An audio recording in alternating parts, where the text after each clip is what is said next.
majtama'a qaumun fi baitin min buyutillah yatluna kitaballah wa yatadarasunahu fima bainahum illa nazalat alaihimus sakinah wa ghasyiyatuhumur rahmah wa haffat bihimul malaikah wa dzakarahumullahu fiman indah.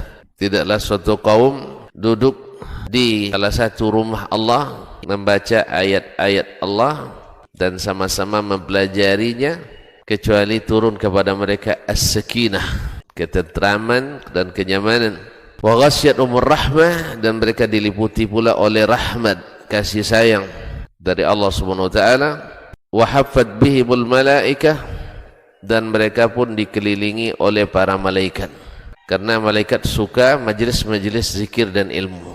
Wa dzakarahumullahu fiman indah, dan Allah akan banggakan sebut-sebut mereka di kalangan malaikat-malaikat yang ada di sisinya, di masyarakat atas. Mudah-mudahan kita termasuk yang sering disebut-sebut di sisi Allah di kalangan para malaikat, dan di akhir majelis ini mudah-mudahan kita pula mendapatkan seperti yang tersebut dalam hadis qudsi, qumu maghfuran lakum, silahkan berangkat meninggalkan majelis ini dalam keadaan diampuni dosa-dosa kalian.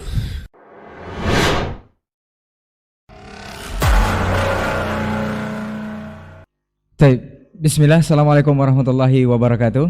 Waalaikumsalam. Innal hamdalillah nahmaduhu wa nasta'inu wa nastaghfiruh wa na'udzubillahi min shururi anfusina wa min sayyiati a'malina may yahdihillahu fala mudhillalah wa may yudlil fala hadiyalah. Asyhadu an la ilaha illallah wahdahu la syarikalah wa asyhadu anna Muhammadan abduhu wa rasuluh la nabiyya ba'dah, amma ba'd. 91,1 FM Radio Rabbani, merajut ilmu dan peradaban, generasi Rabbani dan pemirsa KMTV dimanapun anda berada. Alhamdulillah, senang sekali kita kembali berjumpa di program Pondasi Podcast Dakwah Islami untuk kesempatan pagi hari ini. Bersyukur kita kepada Allah Subhanahu wa taala. Selawat beserta salam kepada Nabi Muhammad sallallahu alaihi wasallam. Di kesempatan pagi hari ini kita sudah bersama guru kita Ustadz Dr. Dasman Yahya Ma'ali LCMA Hafizahullah taala. Kita akan membincangkan sebuah tema, yaitu berkah dengan syariah kafah. Ini seperti apa dan bagaimana, nanti kita akan berbagi atau menimba ilmu dari beliau selama lebih kurang 1 jam ke depan. Jadi untuk antum yang sedang menyimak di kesempatan pagi hari ini atau mendengarkan secara langsung di 91,1 FM, simak sampai tuntas atau sampai selesai, insya Allah akan mendapatkan manfaat. Tapi untuk tidak memperpanjang mukadimah, kita akan langsung saja sapa guru kita Ustadz Dr. Dasman Yahya Ma'ali LCMA Hafizahullah taala. Assalamualaikum Ustadz. Waalaikumsalam Kabar baik Ustadz? wabarakatuh. Alhamdulillah. Nahmaduhu wa nashkur. Kaifa halukum? Baik Ustadz. Alhamdulillah. Kita akan membahas sebuah tema Ustadz, berkah dengan syariah kafah Ustadz. Mungkin pertanyaan awal atau mukadimah, sebagai mukadimah Ustadz, pertanyaannya singkat saja. Kita diminta oleh Allah Subhanahu wa taala masuk Islam ini secara kafah Ustadz, atau secara sempurna, secara keseluruhan. Padahal kita tahu bahwa Islam itu sendiri sudah sempurna Ustadz. Ini mohon penjelasannya, maksudnya seperti apa ini Ustadz? Nah, fadal. Masya Allah, syukran, barakallahu fiik. Assalamualaikum warahmatullahi wabarakatuh. Waalaikumsalam. Alhamdulillah dzil jalali wal ikram, صاحب الطول والإنعام، أحمده سبحانه وتعالى على آلائه الجسام، كما أشكره على نعمه العظام. أشهد أن لا إله إلا الله وحده لا شريك له الملك العلام، وأشهد أن محمدا عبده ورسوله سيد الأنام، عليه أفضل الصلاة وأتم السلام، وعلى آله السادة الأعلام وأصحابه الكرام والتابعين لهم بإحسان ما تعاقبت الليالي والأيام.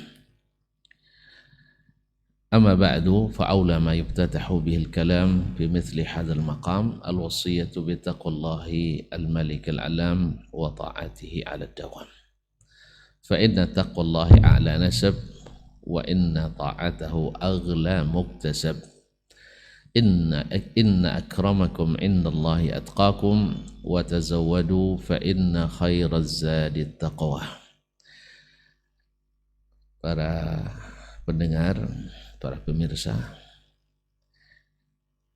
dimanapun berada, para asatidzah, para alim ulama, cerdik pandai, tokoh adat, tokoh masyarakat, al-mustami'in wal mustami'at wal musyahidin wal musyahidat, dimanapun berada, dan khususnya saudaraku Ray dan Adnan di studio, ataupun yang sedang merelay di studio 91,1 FM Merajut Ilmu dan Peradaban. Bersyukur kita pada pagi ini, mudah-mudahan waktu yang diberkahi berkat doa Nabi sallallahu alaihi wasallam, Allahumma barik li ummati fi bukuriha. Kita berbicara tentang tema sebaik-baik tema, mengembalikan rasa percaya diri kepada kita. Seorang Yahudi pernah berkata kepada Amirul Mukminin Umar bin Al-Khattab radhiyallahu anhu, inna lakum ayah fil Quran law nazalat alaina ma'syaral yahud latakhaznaha 'idan. Ada satu ayat di dalam kitab kalian, andainya turun kepada kami orang-orang Yahudi, pasti kami jadikan hari turunnya sebagai hari raya, hari besar. Jadi pikiran itu sudah ada pada mereka. Andainya turun ayat ini, akan kami jadikan sebagai hari raya. Kenapa? Karena dia adalah menurut mereka ayat yang besar, sebagai apresiasi terhadap kerja Nabi sallallahu alaihi wasallam, yaitu sempurna sudah dengan laporan wajar tanpa pengecualian. Allah, yaitu ayat mahia, kama berkata Umar, qauluhu ta'ala al-yawma akmaltu lakum dinakum wa atmamtu alaikum ni'mati wa raditu lakumul islam madinah. Hari ini telah aku sempurnakan bagimu agamamu, dan sudah aku cukupkan untukmu nikmatku, dan aku ridha al-islamu sebagai agama bagimu. Berkata Umar radhiyallahu anhu, wallahi inni la a'lam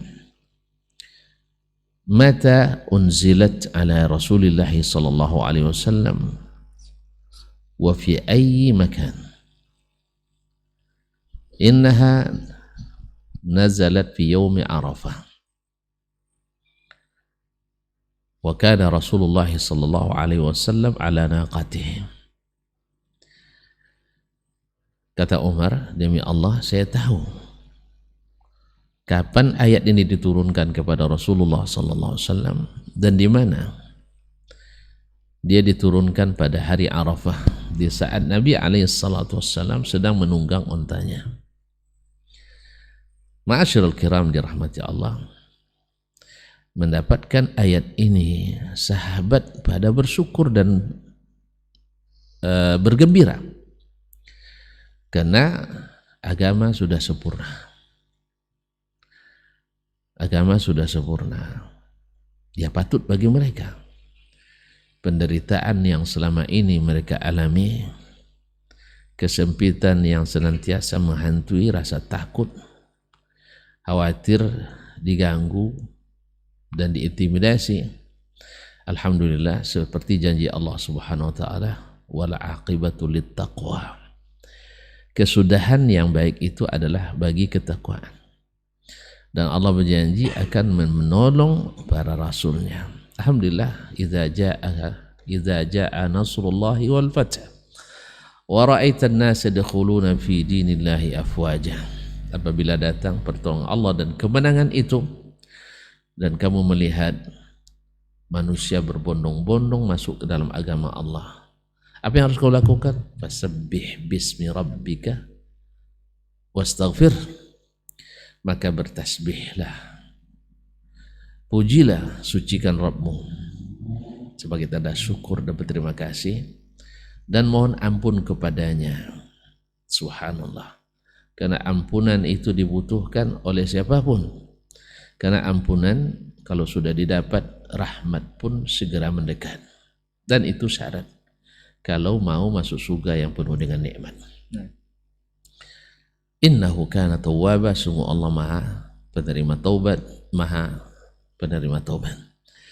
Ma'asyiral muslimin, ma'asyiral muslimat, al-musyahidin wal musyahidat wal mustami'in wal mustami'at, para pendengar, para pemirsa yang dirahmati Allah.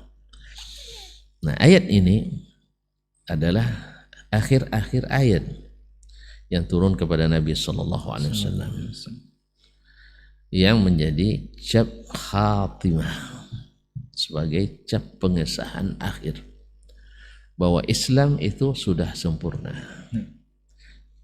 Akidahnya, syariatnya, kemudian muamalahnya, akhlak dan adabnya, dan sudah dilaksanakan dengan tepat, dengan sempurna oleh Nabi dan para sahabat radhiyallahu anhum. Wa sallallahu ala nabiyyina Muhammad. Sampai-sampai Abu Ayyub Al-Ansari radhiyallahu anhu dalam hadis riwayat Imam Al-Bukhari rahimahullah taala mengatakan, "Ma mata Rasulullah sallallahu alaihi wasallam atau ma tarakana Rasulullah sallallahu alaihi wasallam wa ma min ta'irin yatiru bi janayhihi fil sama' illa wa dallana fihi ala ilm alimahu wa man alimahu wa ajahilahu man jahilahu." Tidaklah Nabi SAW meninggalkan kami kecuali tak seekor burung pun yang terbang dengan kedua kepaknya, dua sayapnya di udara, kecuali Nabi tunjukkan ilmunya pada kami. Ada yang tahu, ada yang tidak. Ada yang tahu, ada yang tidak. Berarti apapun yang dibutuhkan oleh umat, Nabi sudah ajarkan. Sehingga berkatalah Imam kita Asy-Syafi'i rahimahullah ta'ala, wa ma nazalat bihadhil ummah nazilatun illa wa fi kitabillahi sabil wa fi sunani Rasulillah sallallahu alaihi wasallam sabilul huda fihi au fiha. Tidaklah ada suatu masalah kontemporer pun yang ada. Kan kontemporer ini kan masa kekinian, artinya tak terjadi di zaman Nabi sallallahu alaihi wasallam, tetapi terjadi di zaman setelah Nabi sallallahu alaihi wasallam. Kecuali, kata Imam Syafi'i dengan pasti dia katakan, kecuali pasti dalam kitabullah dan sunnah-sunnah Rasulullah SAW jalan petunjuk di dalamnya. Allahu Akbar. Kalau begitu, tidak satu pun masalah yang terjadi sampai hari kiamat kecuali ada petunjuk dalam Al-Quran atau As-Sunnah. Nah, kita kaum muslimin, kaum muslimat, para pendengar, para pemirsa yang dirahmati Allah Subhanahu wa taala, Imam Syafi'i mengatakan ini bukan tong kosong nyaring bunyi. Beliau adalah orang yang subhanallah, Allah berikan kemampuan di atas rata-rata, menjadi salah satu imam mujtahid. Dia berkata ini ala ilm, berdasarkan ilmu. Itulah sebabnya kata Nabi alaihi salatu wassalam, takkan sesat sedikit pun siapa yang berpegang kepada agama ini, dan agama ini tegak dengan Al-Quran dan sunnah Nabi sallallahu alaihi wasallam. Maka keduanya itulah yang menjadi petunjuk yang membuat kita selamat dan tak tersesat. Oleh sebab itu, maka berbahagia kita diberikan syariat yang lengkap dan berkah. Nah, masalahnya adalah kita mengetahui, memahami, atau mengikuti. Kita memang disuruh Allah SWT, ya ayyuhalladzina amanu udkhulu fis silmi kaffah. Hai orang-orang yang beriman, masuklah kalian ke dalam Islam secara kafah, yakni totalitas. Jangan tebang pilih, jangan ragu-ragu. Karena Islam ini datang dari Rabbmu. Al-haqqu min rabbik. Kebenaran itu dari Rabbmu. Tapi jangan berhenti di sini. Sebagian berhenti di ayat ini, kebenaran itu hanya dari Allah. Jadi kita nggak tahu kebenaran. Subhanallah. Allah masih menyambung kalimat itu dengan fala takunanna minal mumtarin wala takunanna minal mumtarin. Al-haqqu min rabbik fala takunanna minal mumtarin. Kebenaran itu dari Rabbmu. Artinya yang dia turunkan dalam Al-Quran, yang dia turunkan dalam hadis-hadisnya, kemudian dipahamkan oleh para ulamanya yang merisi Nabi sallallahu alaihi wasallam, itu adalah dari Rabbmu. Dalil-dalil ini dari Rabbmu. Oleh sebab itu jangan sedikit pun ragu. Makanya subhanallah, kaum muslimin, kaum muslimat dirahmati Allah SWT, dengan datangnya syariat ini, dulu orang-orang jahiliyah itu penuh dengan kezaliman, lalu menebarlah keadilan yang tak pernah disaksikan oleh dunia sepanjang masa, seperti yang tercipta oleh Nabi, oleh syariat Islam ini. Dulu mereka serba kesulitan hidup, lalu Allah bukakan baginya seluruh sumber daya, didatangkan dari berbagai penjuru dunia, sehingga dulu mereka payah makan, sekarang Allah berikan keberkahan. Dulu mereka saling suka berperang, sekarang bisa saling menghargai, bahkan saling mencintai, penuh damai. Jangankan pada sesama ahli iman, bahkan orang-orang di luar Islam pun, Yahudi nyaman di bawah pemerintahan Islam, sampai mereka membatalkan dan melanggar perjanjian. Maka agama ini, kalau kita lihat sendiri kaum muslimin, subhanallah, kita sebenarnya jadi pionir dalam toleransi. Sekarang sebagai muslim ini mau pilot project bagi toleransi beragama. Lihat misalnya, banyak contoh, tapi ini diantaranya. Ketika Huzaifah ibnul Yaman masuk Islam, ketika beliau dihalangi orang Quraisy, lalu mereka berikan kesempatan,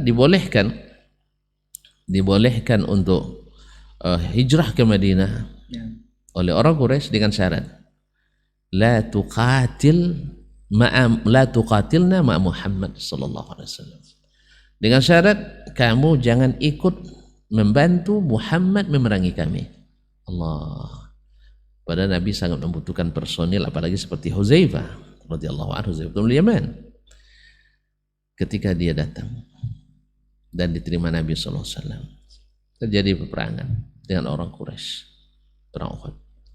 Apa kata Huzaifah? Huzaifah datang ke Nabi sallallahu alaihi wasallam.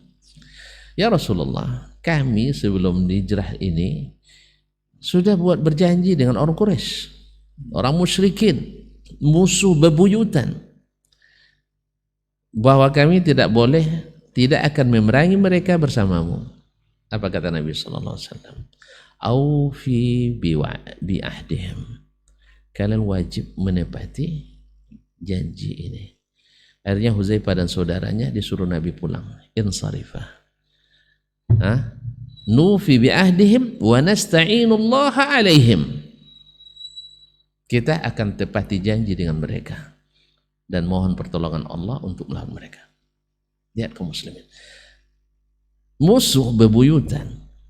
Di saat kita butuh personil dan bantuan, tapi karena janji, maka tidak boleh dilanggar, sekalipun kepada musuh. Mau tambah contoh lagi? Ini kurang toleran apa Ustaz ya? Ya, jadi sebenarnya kita lah yang menjadi pilot project bagi toleransi itu. Bukanlah makna toleransi itu adalah kita harus membaurkan agama kita dengan agama lain, bukan. Atau ikut merayakan perayaan orang lain, tidak. Abu Ubaidah bin Jarrah radhiyallahu ta'ala waktu itu menjadi panglima perang ketika akan menaklukkan Irak di masa Umar bin Khattab. Ini tercatat dalam sejarah. Ada seorang tentara biasa, bukan komandan, bukan yang punya pangkat tinggi. Dia memberikan jaminan keamanan ke satu kampung dari antara perkampungan yang akan diserang ini. Lalu Abu Ubaidah mengirim surat kepada Umar bin Khattab. Mungkin kalian bilang itu Nabi, ya benar, tapi yang selainnya tidak. Ini Umar yang syaitan takut kepadanya. Allahu Akbar. Dan disebut orang kasar tapi hatinya lembut. Dia memang tegas, tapi kalau Al-Quran dibacakan kepadanya, hadis Nabi ditunjukkan kepadanya, mudah menangis. Awak lembut hatinya, tapi diingatkan Al-Quran, Masya Allah melawan. Ini bedanya. Katanya hati lembut, hatinya lembut, budi pekertinya halus, tapi ketika Al-Quran diingatkan kepadanya, dia melawan. Umar memang dia tegas, tetapi bila dibacakan kepadanya ayat Al-Quran, dia menangis. Bila sampai kepadanya hadis Nabi SAW, dia tunduk dan patuh. Nah, Abu Ubaidah berkirim surat kepada Umar. Bagaimana ini? Masa yang jamin adalah hanya seorang prajurit biasa. Kata Umar radhiyallahu anhu, "Aufi bi'ahdihim wa nasta'inullah alaihim." Tepati janji itu. Allahu Akbar. Islam, kaum muslimin dan muslimat dirahmati Allah SWT. Nah, kembali ke permasalahan kita tadi, berkah dengan syariat yang kafah. Umat Islam menjadi, Masya Allah, terbuka baginya rezeki dari segala penjuru. Karena memang Allah berjanji. Subhanallah, apa janjinya? Walau anna ahlal qura amanu wattaqaw lafatahna alaihim barakatim minas sama'i wal ardh. Andainya penduduk negeri-negeri itu beriman dan bertakwa, ya, apa iman dan takwa itu? Ini perlu dijelaskan. Iman dan takwa ini sebenarnya satu. Cuman takwa ini adalah natijah tertinggi. Iman berkeyakinan, berikrar, dan beramal. Hasilnya ini apa? At-taqwa. Apa itu takwa? Melaksanakan perintah, meninggalkan larangan. Nah, antum beriman pada Allah, yakin, kerjakan, ikrarkan. Nanti Allah yang akan membukakan keberkahan dari langit, keberkahan dari bumi. Negeri yang kering kerontang di Jazirah Arab menjadi negeri yang dulu ya negeri yang dilupakan menjadi negeri yang diperhitungkan, disegani, ya, menjadi pusat peradaban, menjadi pusat perekonomian. Kita hari ini dengan banyaknya organisasi perekonomian dunia, ekonomi semakin melarat, tidak diberkahi. Nah, dengan apa? Dengan syariat yang kafah ini. Oh, itu kan zaman dulu, Ustaz. Zaman sekarang gimana? Nah, apakah dengan kembali kepada syariat Allah SWT? Pertama, saya ingin mengatakan negeri-negeri yang dihuni oleh umat Islam pada umumnya menyimpan banyak kekayaan alam. Wallahu a'lam. Ini tanda. Misalnya di negeri kita mayoritas muslim, alamnya Masya Allah luar biasa. Cuman karena kita masih pemurah, dikasih sama orang kebanyakannya memang. Kita masih pemurah. Di mana misalnya, untuk melihat di Thailand misalnya, yang paling subur, yang paling kaya itu bagian selatannya, yang mayoritas muslim. Malaysia muslim, Brunei muslim. Ikan alamnya Masya Allah. Lihat di Filipina misalnya, yang paling kaya itu bagian selatan juga, dihuni oleh orang-orang Islam. Cuman umat Islam hari ini masih banyak pemurah. Jadi memang umat Islam itu pemurah memang. Untuk lihatlah sekarang orang-orang Arab dengan segala tuduhan ini dan itu yang tujukan pada mereka. Tapi Masya Allah tetap nomor 1 bangsa paling pemurah sedunia. Nah, Indeks sifat manusia sedunia mengatakan bangsa paling pemurah itu, bangsa paling pemurah itu adalah bangsa Arab. Kemarin misalnya Kuwait, ini berita yang saya dapatkan, dalam 8 jam saja Kuwait, negeri kecil kan, berapa lah itu kan, mungkin tidak sampai sebanyak jumlah penduduk Riau ini penduduknya. Dalam 8 jam dibuka donasi untuk bantuan gempa bumi di Turki dan Suriah, mereka bisa mengumpulkan lebih dari 1 triliun rupiah. Nah, kalau orang kita kadang dapat ngumpul 2 miliar dah keluar kemana-mana ya. Nah, subhanallah, ada 1 triliun dalam 8 jam dan dibuka lagi, bertambah lagi. Allah musta'an. Nah sekarang apakah dengan melaksanakan Islam yang kafah itu akan ada lagi keberkahan? Ya terlihat jelas. Ketika misalnya kerajaan Arab Saudi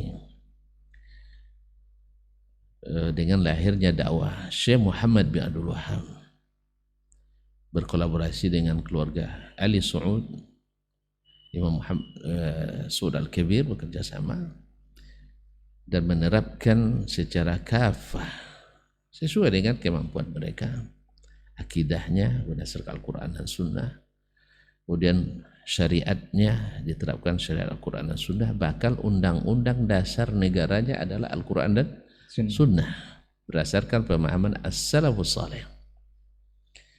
Itu lihat sendiri, dunia melihat sendiri.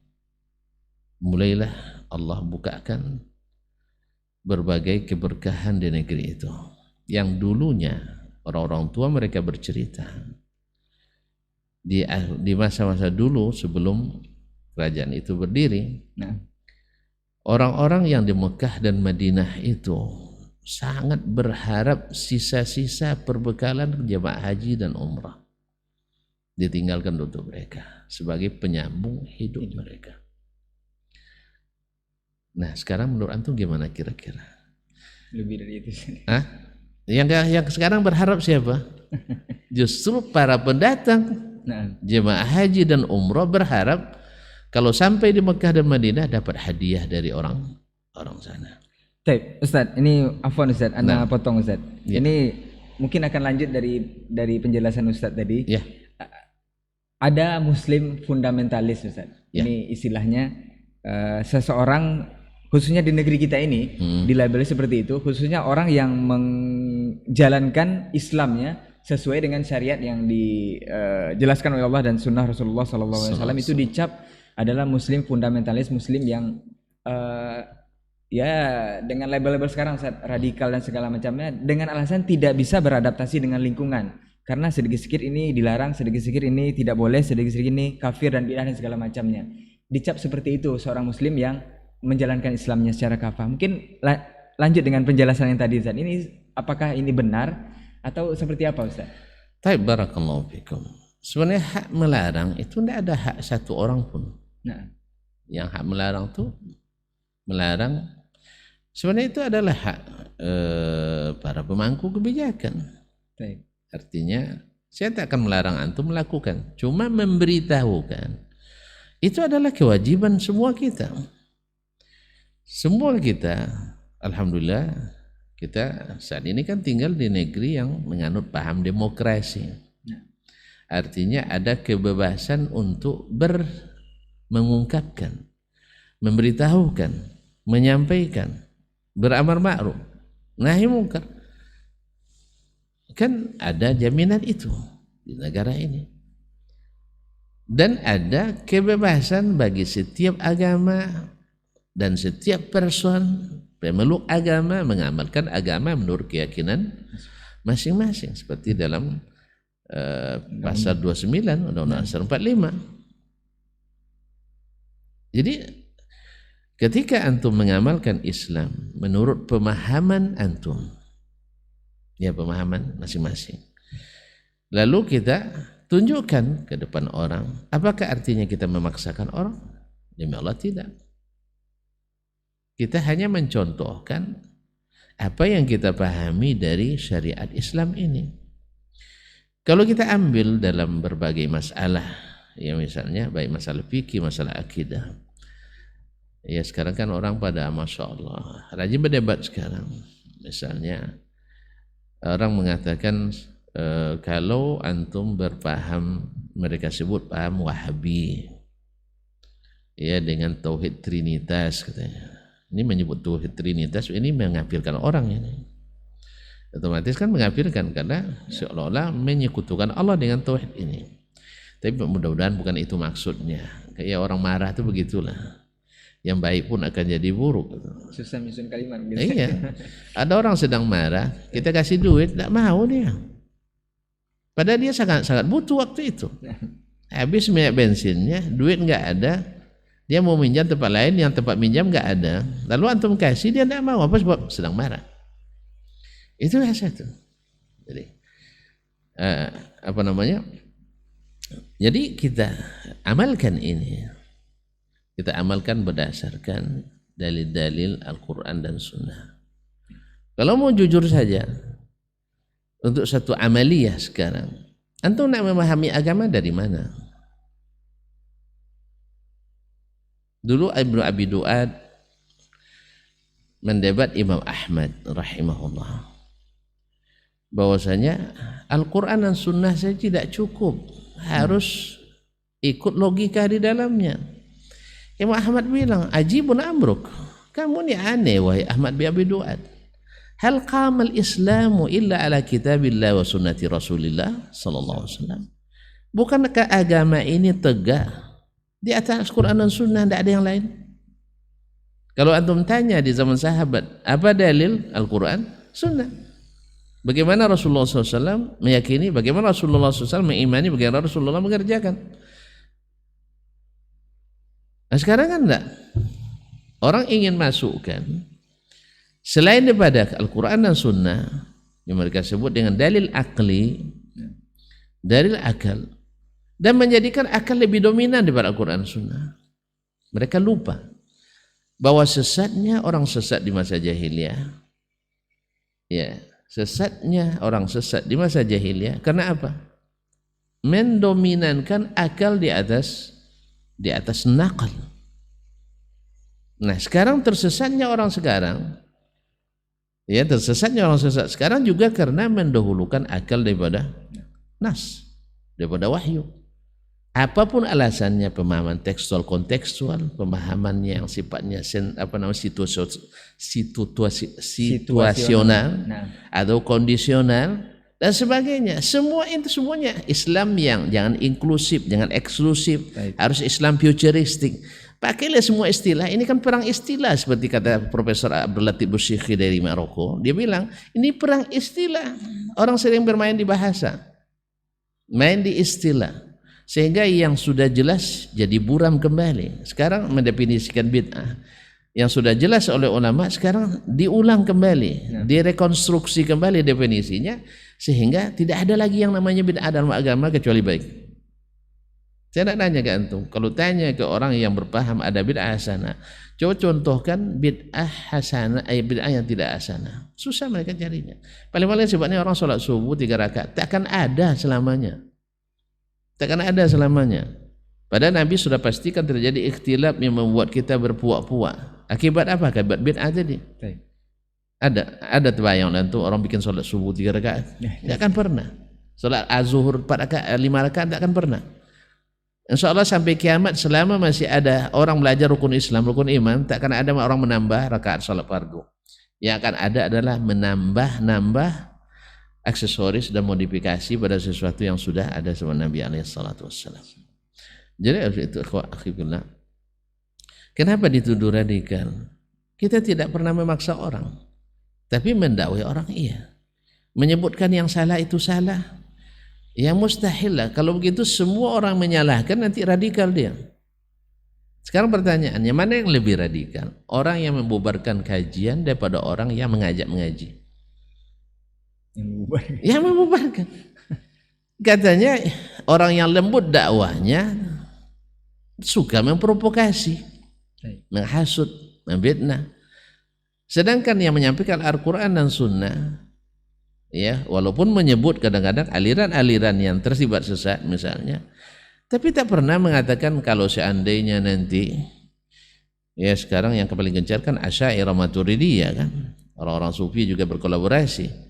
Andainya Wahabi berkuasa nanti suka menumpahkan darah.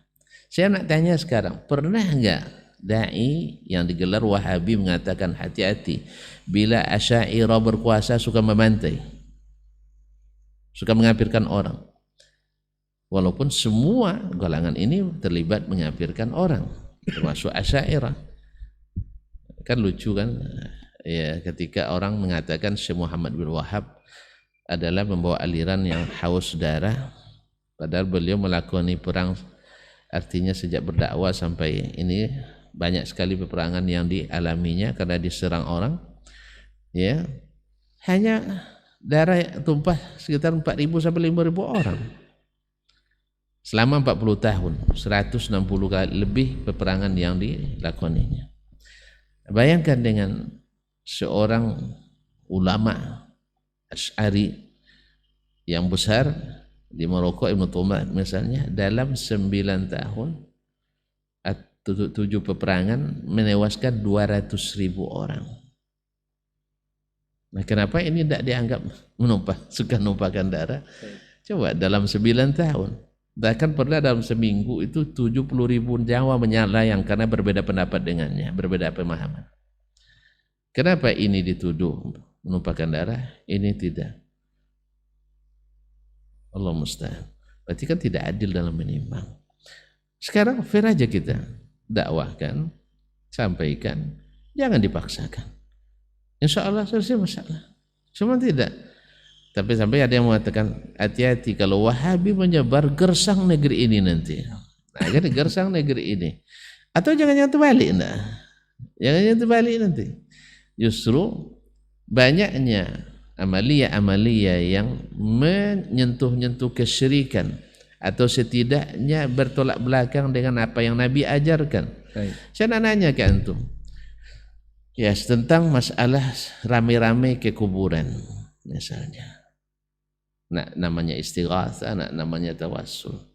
Tolong datangkan dalil ke kita, diamalkan Nabi atau disuruh Nabi atau sahabat melakukannya diiyakan Nabi. Boleh. Ya ramai-ramai ya. Jadi perayaan pula sampai ribuan orang, puluhan ribu orang beramai-ramai ziarah ke kuburan dalam waktu-waktu yang tertentu, nak istighatsah, nama apa silakan. Bawa. Kalau memang ada, alhamdulillah. Kalau tidak, ya tentu kita katakan ini tidak sunnah Nabi alaihi. Sunnah yang mana? Sunnahnya sudah ada kata istighatsah Al-Quran. Tidak cukup, istighatsah memang ada, tapi bukan itu maksudnya. Jadi kaum muslimin dan muslimat dirahmati Allah SWT, tunjukkan.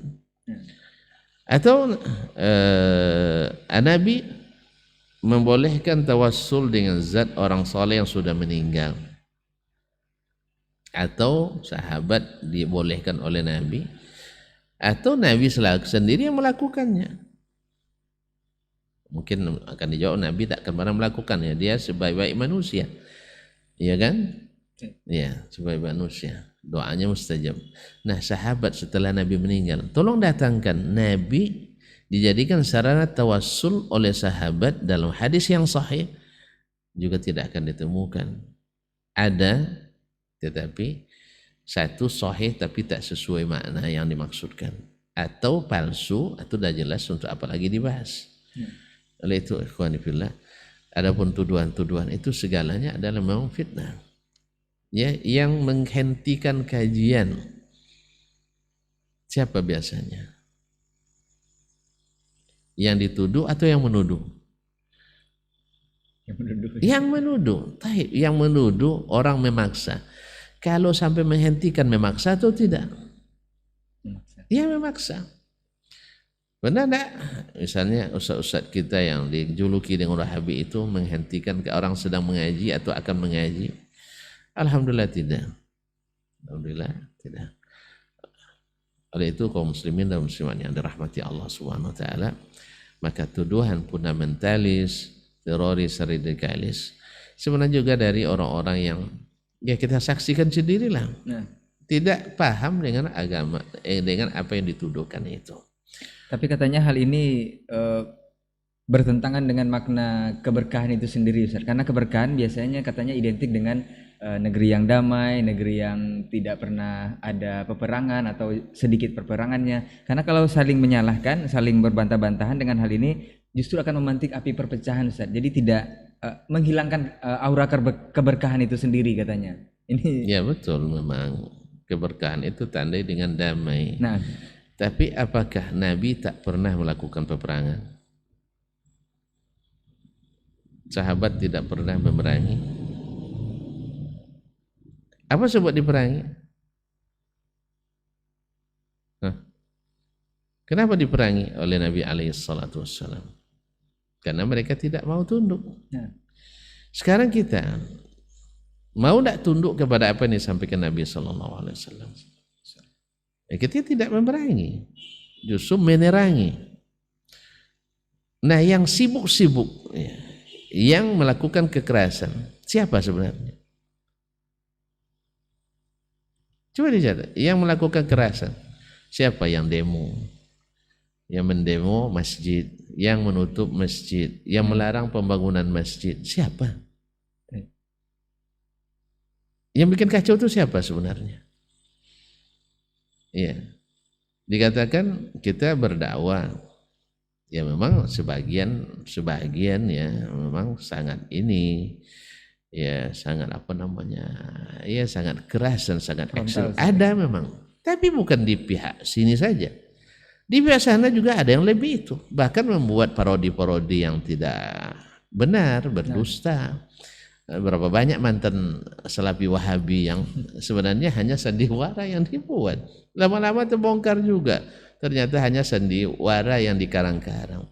Orang udah kebiasaan sudah seperti itu. Banyak mengarang-arang. Ya. Jadi sebenarnya mana yang radikal ini?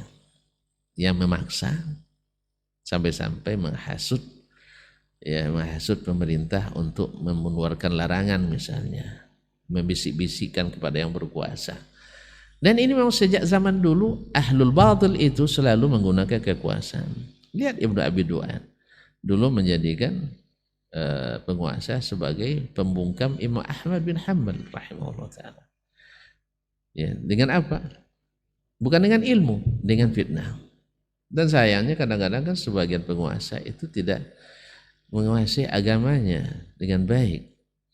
Ya, sampai-sampai kadang penguasa termakan fitnah atau apa namanya syubhat bahwa agama ini tidak bisa dipahami seperti Islam di Arab misalnya.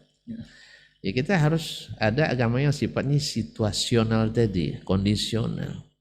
Saya nak bertanya sekarang, mana yang lebih paham agama?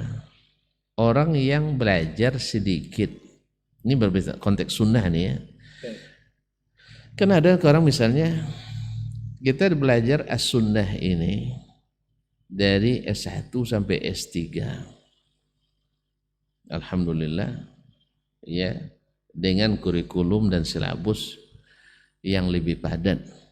Tidak campur dengan yang lain-lain. Kecuali ilmu yang mendukungnya.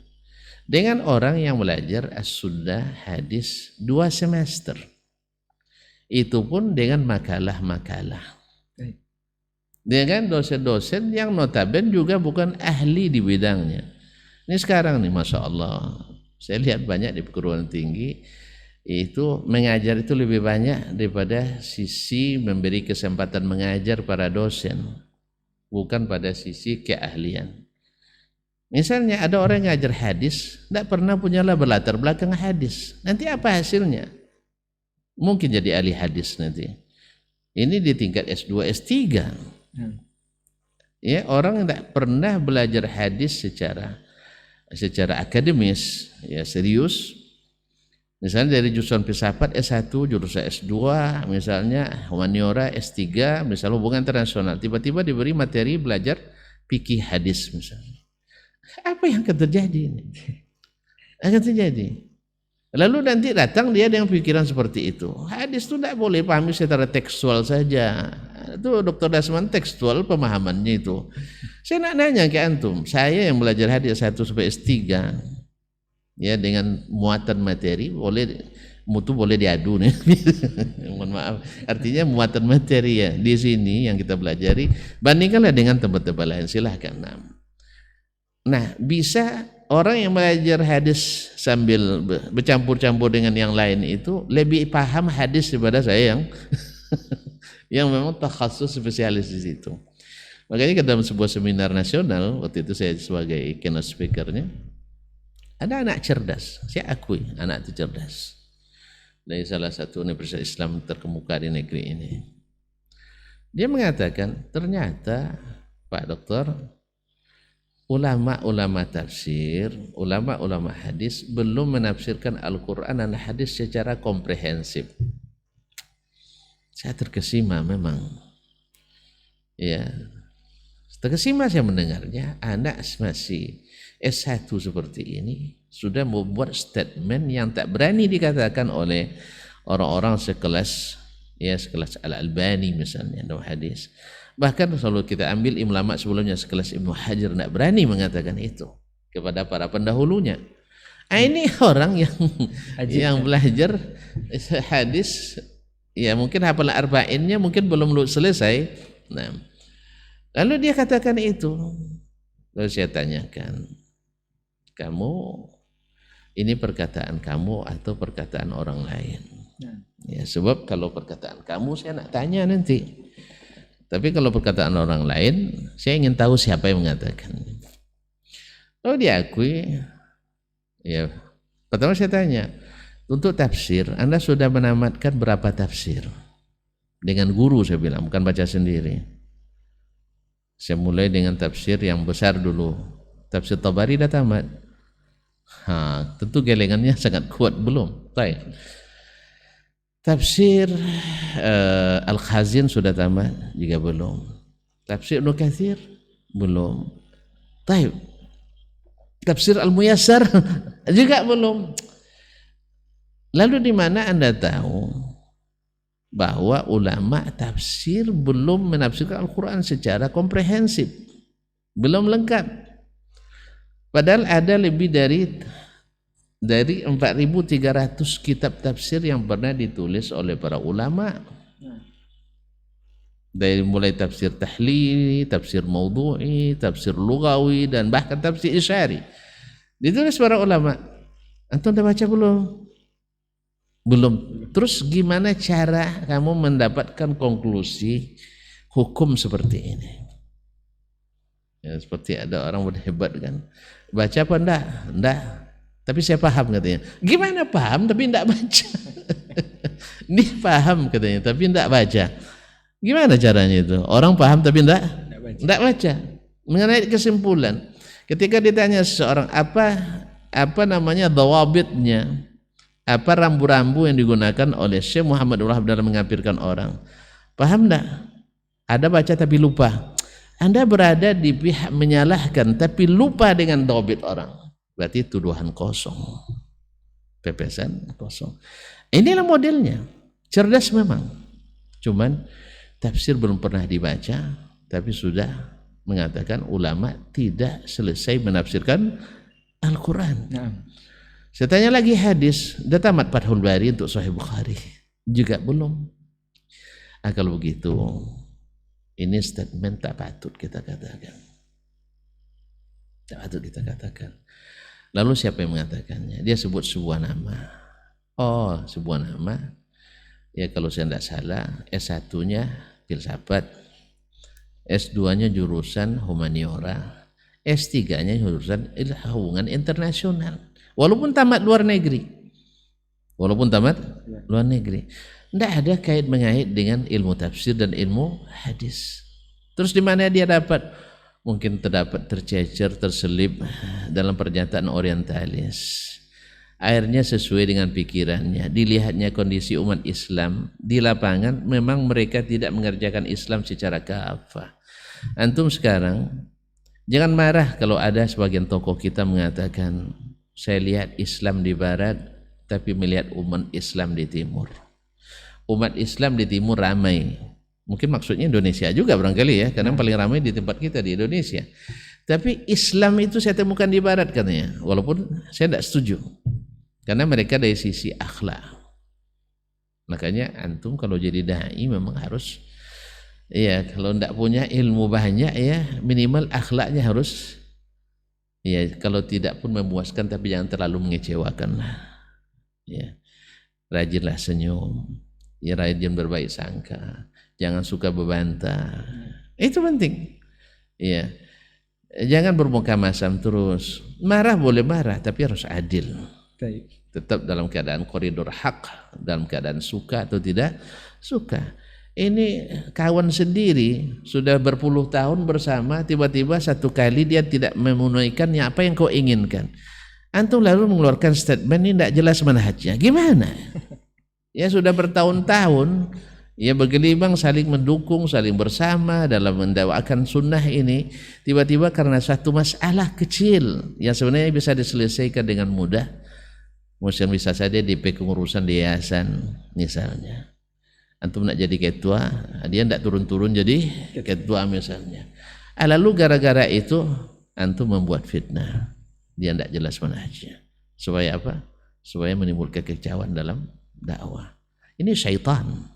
Maksudnya yang bisikan ini syaitan. Kenapa mudah sekali kita ditundukkan oleh itu? Makanya akhlak itu bagus untuk dikedepankan, karena Nabi SAW di situ banyak menangnya dari musuh-musuhnya. Ya masuk Islam orang karena melihat ya tidak seperti yang ini. Ini yang takutnya kita difitnah, kita radikal. Ya, pas dilihatnya memang kawan sendiri pun jadi akhirnya membuat image tidak baik terhadap dakwah ini. Oleh itu makanya akhlak penting. Maka dia maksudkan itu akhlaknya. Sampai teman saya pernah tinggal di Tokyo, dia mengatakan orang Tokyo itu, ini bahasa beliau ya, bukan bahasa saya nih, tinggal mengucapkan asyhadu an la ilaha illallah wa asyhadu anna Muhammadan masuk surga dia. Saking baiknya akhlak. Saking baiknya, sebenarnya bukan akhlak moral mereka, hukum sosial mereka seperti itu. Budaya antri, kemudian barang kita letak pun depan rumah, ya. Walaupun barang bagus tak akan diambil orang. Kita aja barang yang tidak bagus pun lesap juga sama orang. Sendal yang sudah usang pun lesap juga sama orang. Jadi yang curi umat Islam. Walaupun sebenarnya seperti kata ibu siapa Irene waktu itu, di Indonesia banyak pelakunya orang Islam, tapi luar negeri banyaknya non Muslim pelaku. Jadi tidak bisa juga kalau di sini ada orang Islam mencuri lalu Islam dilabeli pencuri. Ini tidak adil juga kita. Ada tempat lain ada juga yang. Sebab kalau antum cari pencuri di Thailand orang Buddha dia. Pencuri di Manila kebanyakan orang Katolik. Pencuri Amerika kebanyakan Protestan. Antum suka dikatakan itu? Kan tidak. Makanya yang aneh lagi umat Islam yang menuduh umat Islam sendiri, merendahkan umatnya sendiri. Kalau antum tahu masalah terorisme misalnya, ya pernah, dah lama sekali data ini saya baca dulu, sejak masih kuliah di Madinah saya waktu itu. Di Amerika pernah dari 80 sampai tahun 88 itu serangan terorisme terjadi lebih dari 500 kali, 538 kali terjadi serangan, 8 tahun. 8 ini ya, 8 tahun. Pelakunya yang muslim hanya 13 kali. Rela nggak orang Amerika kita labeli mereka bangsa teroris? Hah? Rela nggak? Tentu kita tak akan rela dikatakan itu. Saya pun tidak setuju. Sebab pelaku itu bukan berafiliasi seperti kata para ahli, tapi terinfiltrasi. Ya, tidak ada afiliasi ke agama teroris, tidak ada. Kalau antum nak tahu, justru Islam yang paling anti terorisme. Cuma Islam yang mana? Yang kafah, yang sempurna, yang diajarkan Rasulullah Sallallahu Alaihi Wasallam. Ya, pelajari itu. Baca bab jihad itu tapi berdasarkan hadis Nabi. Ini kan ada pula sebagian antum boleh bahas jihad tapi tak pakai Al-Quran, tak pakai hadis. Akhirnya itu lahir teroris nanti jadinya. Pakai pikiran. Baca bab jihad tapi dengan Al-Quran dan hadis. yang paham hadis, bukannya seperti tadi yang S1 filsafat, S2 humaniora, S3 hubungan internasional bicara tentang tafsir dan hadis karena dia sudah profesor. Ya, masalahnya karena dia sudah profesor dan pimpinan pula di suatu universitas terkemuka. Tentu didengar orang, padahal dia bukan ahlinya. Jelas ya? Nah. Jadi tuduhan-tuduhan ini sebenarnya seperti yang kita katakan tadi, dan yang lebih ironisnya datang dari orang yang mendedikasikan dirinya ahli, tapi dia tidak bisa membedakan mana yang keyakinan, mana yang amalan. Seperti dia mengatakan sama-sama berjenggot, nah itulah akidahnya. Dibilangnya jenggot itu masalah akidah. Ini sama ceritanya dengan orang yang baru ngaji, ternyata Ustaz Dasman itu ya katanya akidahnya masalah. Dia bilang jenggot itu khilaf katanya. Masalah ini masalah amalia. Ada yang bilang sama-sama cingkrang, nah, kan sama akidahnya itu katanya. Ya Allah ya Rabbi, sama-sama mengharapkan musik katanya. Ini masalah furu'iyah, bukan masalah akidah. Yang menyebabkan orang radikal itu keyakinan sampai mengkafirkan orang. Akhirnya dilengketkanlah kepada Syekh. Muslimin dan muslimat, misalnya sampai-sampai juga ketika yang mempermasalahkan serangan orang Arab Saudi misalnya ke Yaman. Akibat orang Syiah datang mempura-pura tidak ke Yaman, otomatis yang disarinya kan orang ahli sunnah. Yang paling dekat dengan Yaman tentu ahli sunnah adalah Arab Saudi yang punya kekuatan. Tentu mereka akan menyerang, akan jatuh korban sipil, akan pasti. Kalau yang nama perang susah dielakkan, apalagi dengan perang zaman sekarang, rudal, balistik dan sebagainya yang digunakan. Kalau tidak, mereka juga Houthi juga ngirim ke Arab Saudi. Kalau antum tidak ini, mereka yang serang dulu. Nah, karena memang targetnya Iran itu adalah mengepung jazirah Arab itu dari segala penjuru, dari atas, dari Lebanon, dari Syria, kemudian dari bawah dari Yaman, nanti dari seberang lautnya dari Afrika dan sebagainya. Ini target mereka. Otomatis harus bertindak. Nah, sebenarnya lalu dikatakan Arab Saudi keras. Sekarang tanya, mana yang lebih banyak jatuh korban ya orang Irak oleh pasukan multinasional Amerika, Inggris dan sebagainya ketika bekerja sama dengan Iran? Mana lebih banyak? Lebih banyak mereka. Jutaan. Ini hanya sekitar 2.000 orang dan sebagainya. Coba lihat. Timbangan yang tidak adil lagi. Bagaimana yang dihabisi oleh orang Amerika misalnya di Vietnam dan sebagainya. Orang-orang kita di Burma dihabisi oleh orang-orang lain. Ratusan ribu orang. Ini ribu tapi dibesar-besarkan. Nah, jadi intinya ketika umat Islam berbuat tuduhan teroris. Tapi ketika orang lain itu psikopat. Ada aja bedanya. Tapi barangkali seperti yang diungkapkan tadi, haus darah dan segala macamnya tadi. Kita sudah bukti banyak sejarah. Kalau antum punya waktu banyak, ya Muhammad pertama dari Nabi sendiri alaihissalatu wassalam masuk Mekah. Orang Mekah baru 8 tahun yang lalu memburu beliau, mencari-cari.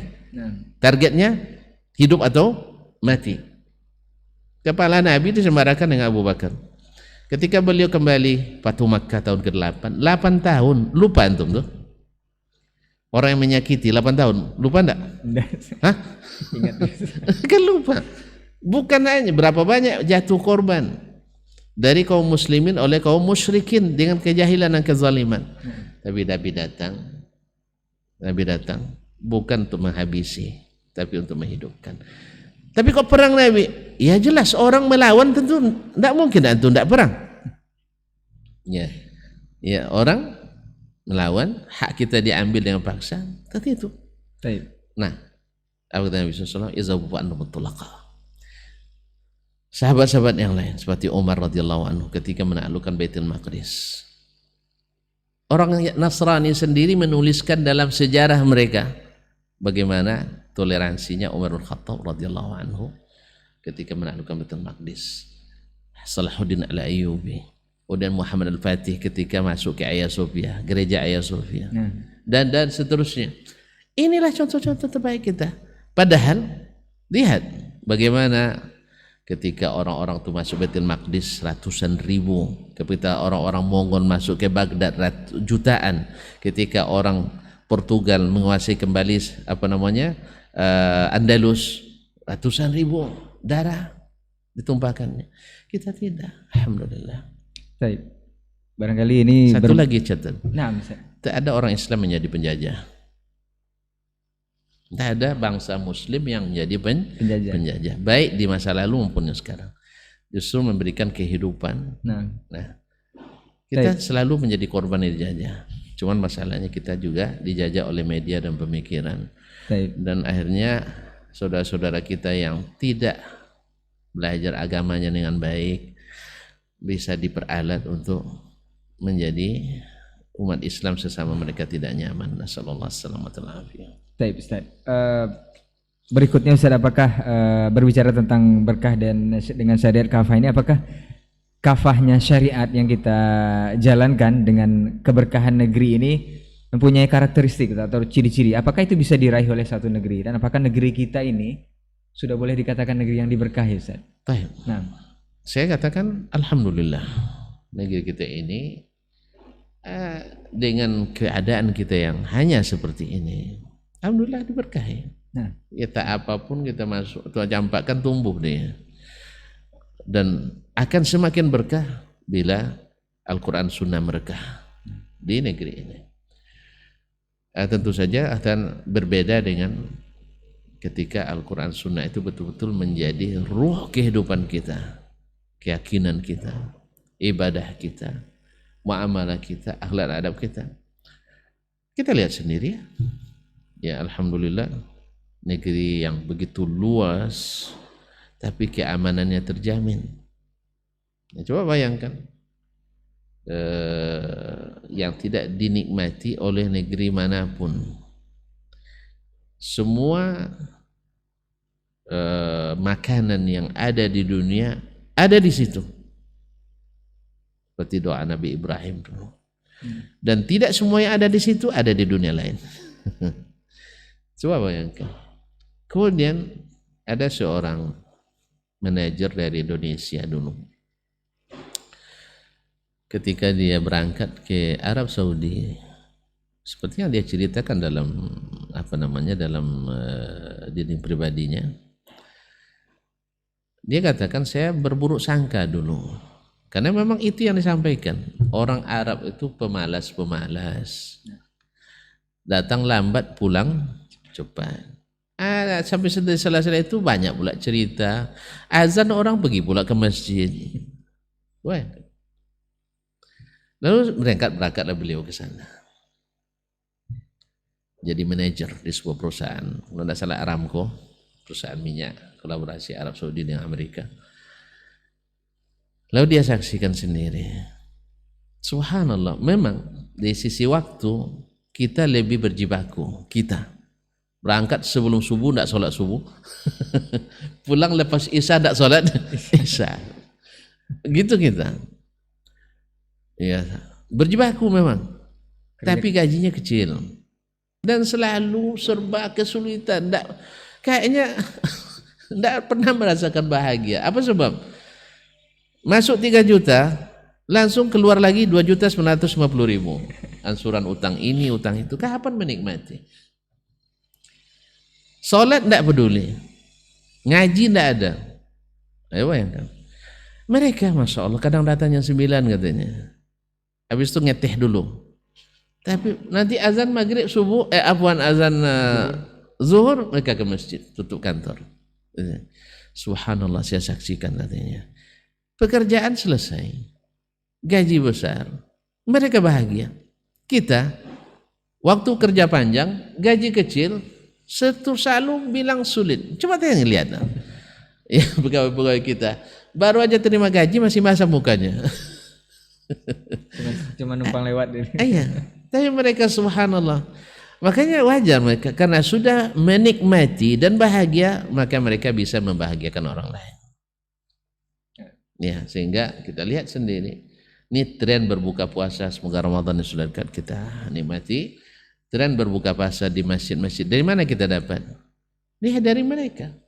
Jemaah-jemaah kita pergi umroh Ramadan, Masya Allah.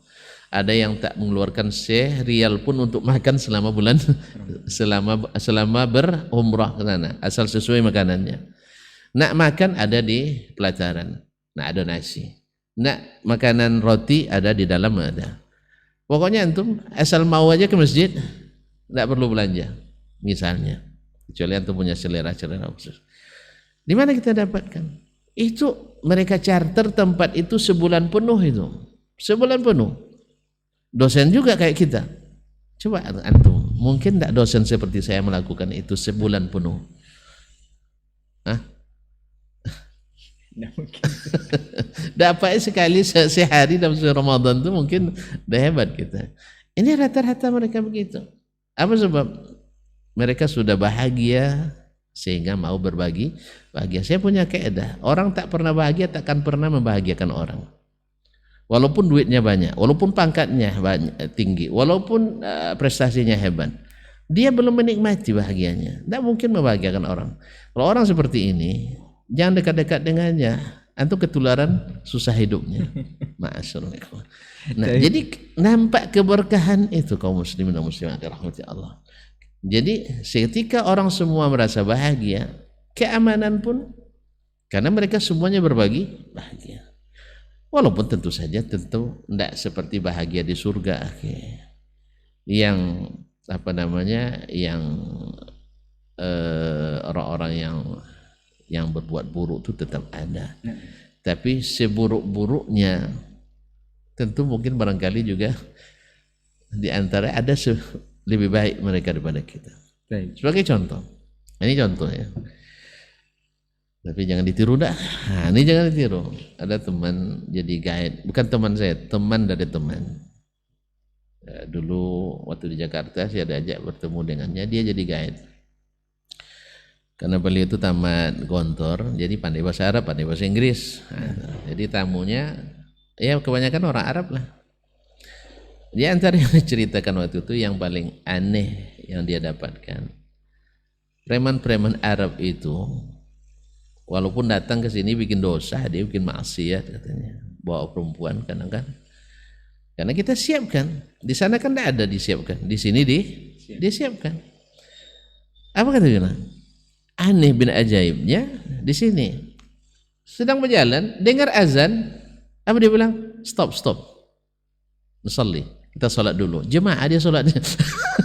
Bahkan mohon maaf ya, yang perempuan pezina pun itu dipaksanya ikut sholat. Di Indonesia kan ada mukena di masjid kan, nah, sholat itu. Jadi sejahat-jahatnya, sepreman-premannya pada umumnya masih sholat gitu. Kita ustadznya jadi kadang tidak peduli, tidak peduli sholat itu. Itu ada bedanya juga. Sopir-sopir taksinya mereka, ya sopir taksi pada umumnya rata-rata mereka banyak yang hafal Quran, ya hafal Quran. Awak sudah jadi pakar tafsir, juz 30 kadang tidak lancar gitu. Itu masalahnya. Mereka dengan penduduk yang tak sebanyak kita punya hafiz 100.000 lebih. 100.000 lebih hafiznya. Di sana baru sebut hafiz, Solo sudah 30 juz. Di kita ini ya hafiz kita dihitung yang hafiz juz 30 sekitar 60.000 orang dari sekian ratus juta kita manusia Islam. Itu tanda barakah, tanda keberkahan. Baik. Jadi yang ada itu nampak gunanya, kita yang ada tak nampak gunanya. Allah musta'an. Tapi disclaimer tadi yang dikisahkan Ustaz ini bukan untuk ditiru Ustaz ya. Yang tadi Ustaz ya. Nah, yang tadi jangan ditiru, yang terakhir. Mungkin ini terakhir Ustaz. Ini fundamental juga Ustaz. Kita tahu bahwa Al-Quran ini adalah pedoman dalam kita atau asas dalam kita beragama atau menjalankan syariat ini Ustaz. Mungkin ini juga yang menyebabkan keberkahan negeri ini agak terkendala menurut sebagian orang yang menganggap bahwa Al-Quran ini di sisi Allah itu ketika diturunkan itu adalah bukan makhluk Ustaz. Ini lari sedikit ke bab akidah. Tapi yang menjadi mushaf atau yang sedang kita baca saat ini itu merupakan makhluk. Ini keyakinan seperti ini yang ada di tengah-tengah umat muslim, apakah ini yang menyebabkan negeri kita banyak kedatangan musibah atau seperti apa Ustaz? Ini sekaligus mungkin nasihat antum Ustaz. Saya secara langsung bisa mengatakan sebab musibah ini tidak. Nah, Sebab ya musibah itu ketika datang menimpa orang Islam, menimpa orang yang bukan Islam. Kemudian nikmat ketika datang juga dibukakan ke orang kafir pun dapat. Bahkan kalau kita lihat orang kafir lebih banyak pula dari orang Islam yang dapat. baik.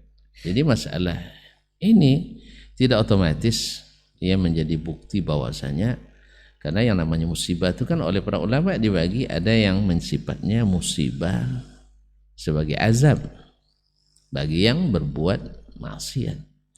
Ada yang menjadi ujian bagi orang beriman. Jadi seperti ditanya oleh Ummul Mukminin kepada Nabi sallallahu alaihi wasallam, "Anuhlak wa fina salihun?" Apakah kita ikut dibinasakan padahal kita ada orang-orang saleh di dalamnya? Kata Nabi, "Na'am." Kata Nabi, "Na'am." Iya benar, walakin yub'atsuna ala niyatihim. Nanti mereka dibangkitkan sesuai dengan niat masing-masing. Orang Islam niatnya lillah, Allah bangkitkan dalam keadaan beriman. Ya. Orang kafir karena dia tidak beriman pada Allah, nanti dia dibangkitkan dalam keadaan kafir. Nah, berkaitan dengan masalah Al-Quran itu makhluk atau bukan. Ini ketika Allah katakan tidak makhluk, sampai di sini jadi makhluk. Ini dari mana dapatnya? Saya nak tanya, dari mana dapatnya? Ini kan masalah gaib ini. Nah, Ada penelitian. Ada penelitian. Tidak ada.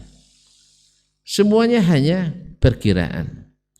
Perkiraan antum dan perkiraan saya kita adu. Ya. Apakah mungkin antum mengatakan Allah punya sifat kalam, lalu dia tidak berbicara? Berarti dia ciptakan kalam, itulah yang diturunkan. Sekarang saya nak bertanya, Allah bersifat ilmu apa tidak? Taib, ilmu Allah makhluk atau bukan?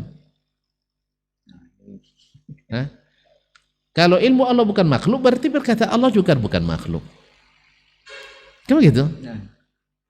Allah kuasa. Taib, kuasa Allah makhluk apa bukan? Ya bukan, dia sifatnya. Oleh sebab itu maka dia tidak makhluk juga. Demikian juga di Al-Quranul Karim, dia kalamullah. Ini tidak ada pernah khilaf dulu, kecuali ketika antum sudah mendominasikan akal terhadap wahyu. Nah, penelitian tidak ada yang meneliti sampai ke langit, itu kan nggak ada. Tapi yang sampai ke langit membacakan kepada kita bahwa itu adalah kalamullah. Wa in ahadum minal musyrikin istajaraka fa'ajirhu hatta yasma'a kalam Allah. Apabila ada orang musyrikin minta perlindungan, beri dia perlindungan. Supaya apa? Supaya dia mendengar perkataan Allah. Nah, perkataan Allah di sini makhluk Allah.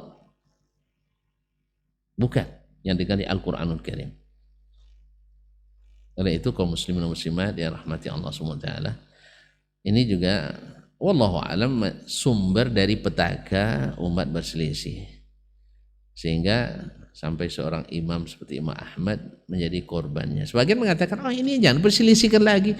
Bukan ya Syekh, antum menisbatkan kalau dia Al-Quran kalamullah, antum akan lebih ta'zim dibanding dengan yang tidak.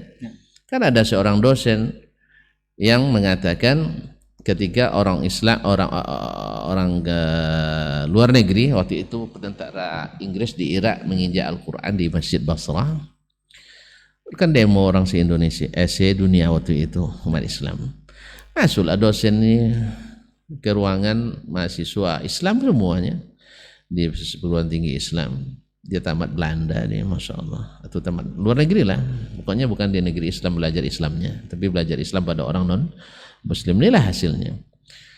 Dia katakan orang Islam ini benar-benar lebay gitu ya.